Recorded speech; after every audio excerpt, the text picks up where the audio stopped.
नमस्कार मित्रों, हम लोग एक नए सेशन के साथ जुड़ गए हैं और आज की सेशन में हम लोग डेटा साइंस की बात करेंगे।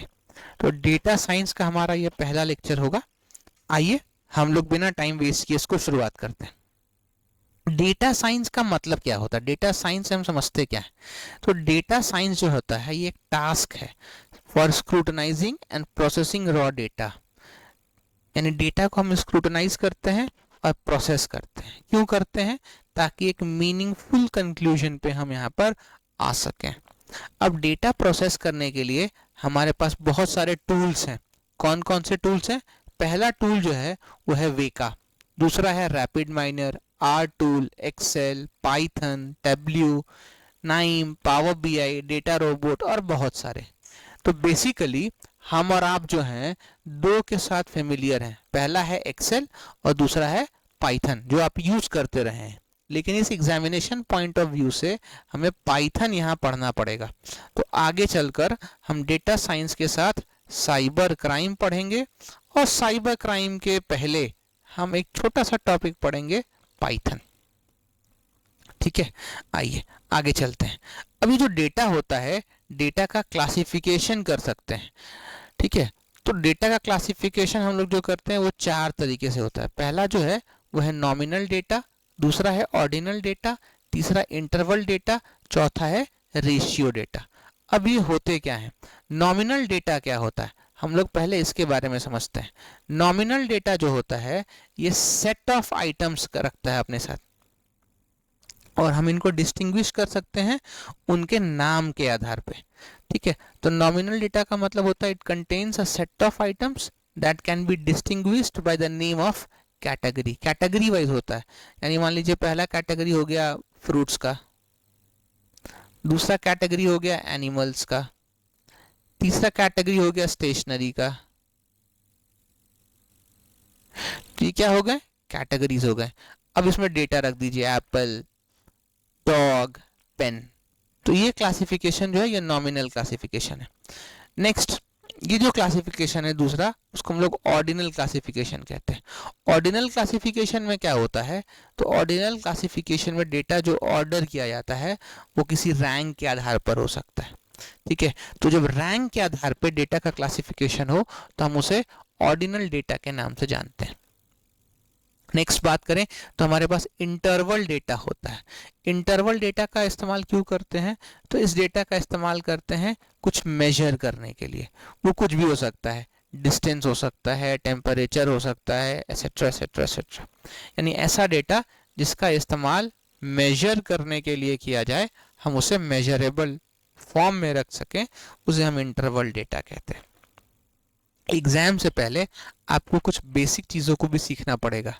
डायरेक्टली आप कॉन्सेप्ट पे नहीं आ सकते।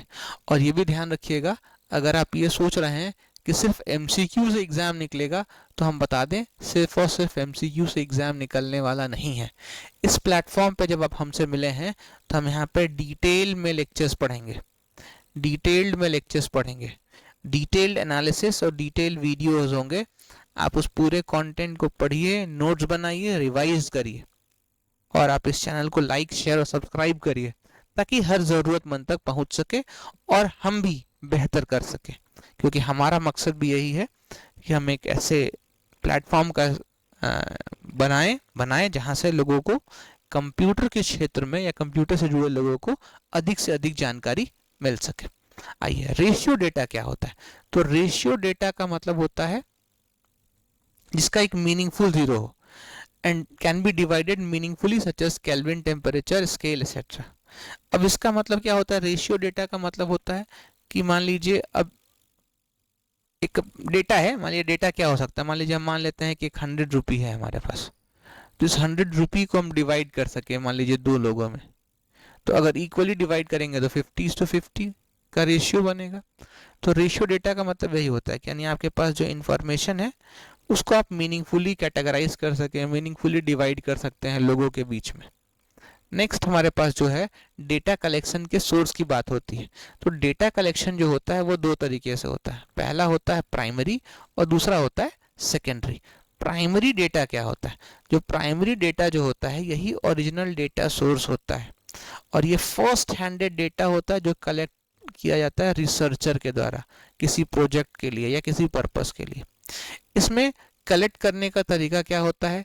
तो सर्वे हो सकता है, इंटरव्यू हो सकता है, ऑब्जर्वेशंस हो सकता है, एक्सपेरिमेंट्स हो सकता है।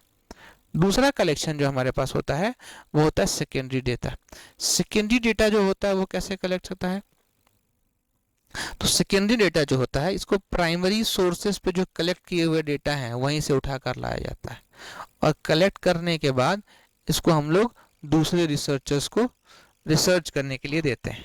ठीक है, ये डेटा पहले से कलेक्ट हो चुका है और इस डेटा को पब्लिश किया जाता है बुक्स में, पर्सनल सोर्सेज में, जर्नल्स में, newspaper, website, government records etcetera. ठीक है, अब आपसे पूछा जाएगा कि भाई पॉपुलर वेबसाइट कौन कौन से हैं? तो Kaggle data set, IMDb, Stanford large network data set collections, ये कुछ ऐसे पॉइंट्स हैं जहां पर डेटा कलेक्ट होता है।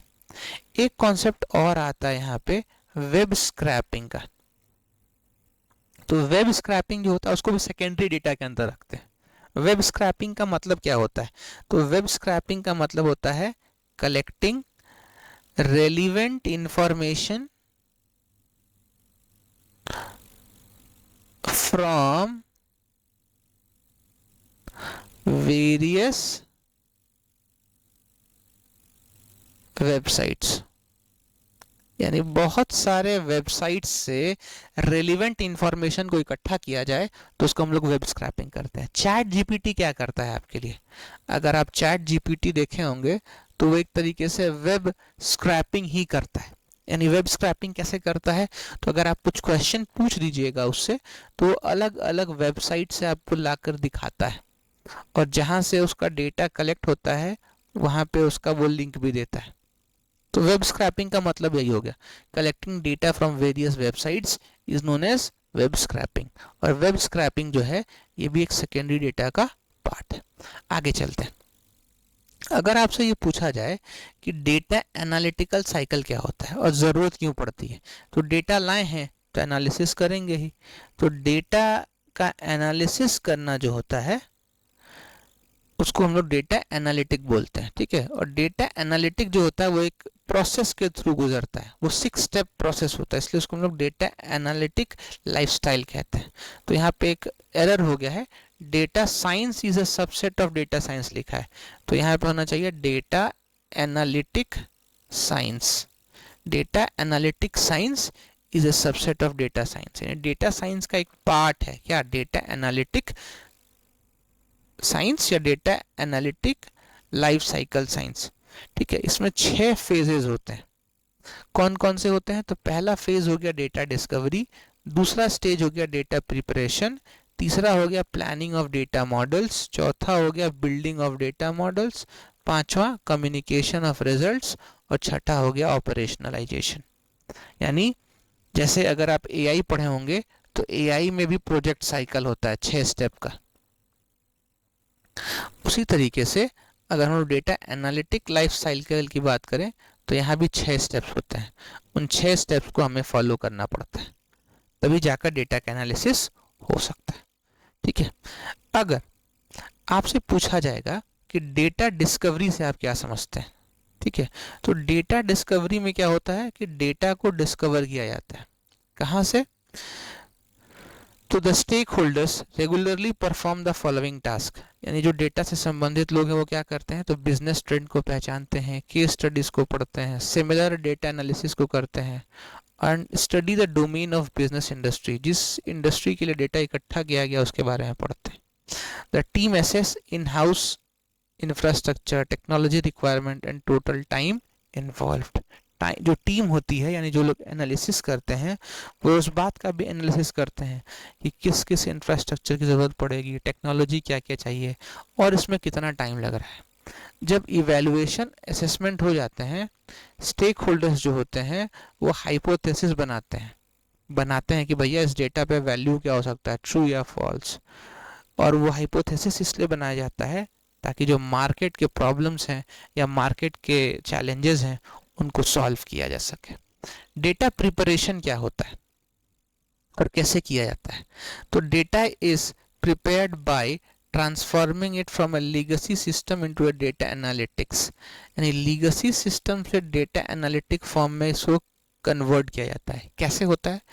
तो इसको करने के लिए हम लोग बहुत सारे टूल्स का इस्तेमाल करते हैं। टूल्स का इस्तेमाल करके जो एक कलेक्शन है उसको हम अपने अकॉर्डिंग रिप्रेजेंट करते हैं। ठीक है, तो उसके लिए एक एग्जांपल है, वो क्या है? IBM नेटिजा 1000 एक सैंडबॉक्स प्लेटफॉर्म है जो IBM के द्वारा यूज होता है। इसका इस्तेमाल डेटा मार्ट्स के तौर पे होता है, डेटा कलेक्ट करके बेचने के लिए। मॉडल प्लानिंग क्या होता है? ठीक है, तो proper planning of methods to be adopted and the various workflows to be followed during the next phase is done as model planning phase। आप जानते हैं कि डेटा एनालिसिस जो है वो 6 स्टेप का एक प्रोसेस है। इस प्रोसेस में आगे के प्रोसेसेस कैसे काम करेंगे, इस चीज़ का ध्यान रखते हुए हम लोग मॉडल प्लान करते हैं। ठीक है, तो various division of work among the team is decided। उस टीम के बाकी लोग जो हैं वो क्या करेंगे वो डिसाइड किया जाता है। Feature selection is perform from applying it to the model. कौन से फीचर्स अप्लाई करेंगे, कैसे करेंगे, ये सारा वहाँ पे डिसाइड किया जाता है। मॉडल बिल्डिंग, अब क्या होता है कि जब डेटा डिसाइड हो गया, सब कुछ बन चुका है, तो एक मॉडल बनाया जाता है for deploying data sets for training and testing as well as for production purpose. जब मॉडल बन गया तो जो कलेक्टेड डेटा सेट है उसको ट्रेनिंग के लिए और टेस्टिंग के लिए यूज़ किया जाता है और देखा जाता है कि जिस पर्पस के लिए हमारा प्रोडक्ट बना है वो काम कर रहा है या नहीं। ट्रेनिंग डेटा सेट क्या होता है, तो 2 मिनट इसकी बात कर लें। तो ट्रेनिंग डेटा सेट्स को हम लोग कहते हैं collection of data that is used to train an agent. Agent का मतलब यहाँ होता है मशीन। एक मशीन को ट्रेनिंग देने के लिए हम जिस डेटा का यूज़ करते हैं उसको कहते हैं ट्रेनिंग डेटा। लेकिन ट्रेनिंग देने के बाद हमें ये भी देखना होता है कि क्या उस डेटा के आधार पर हमको करेक्ट आउटपुट मिल रहा है या नहीं। तो उसको जगह पे हम लोग जब डेटा को यूज़ करते हैं तो उसको हम लोग बोलते हैं ट्रेनिंग डेटा सेट। तो ट्रेनिंग डेटा सेट क्या होता है? It is used to check whether the correct output is generated or not through the training data provided। यानी जो ट्रेनिंग डेटा प्रोवाइड किया गया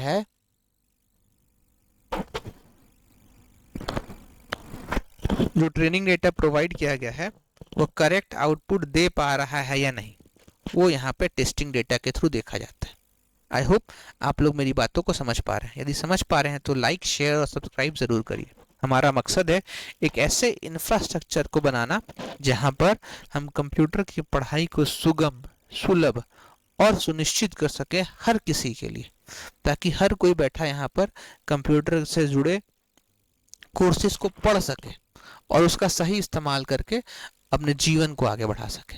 कम्युनिकेट रिजल्ट्स क्या होता है? तो कम्युनिकेट रिजल्ट्स की अगर हम बात करें तो इसका इस्तेमाल हम लोग चेक करने के लिए करते हैं कि जो हमारा प्रोजेक्ट है, जो हमारा डेटा बना है, डेटा का इस्तेमाल करके जो प्रोडक्ट बना है वो क्या हुआ है, सक्सेसफुल रहा है या फेलियर रहा है।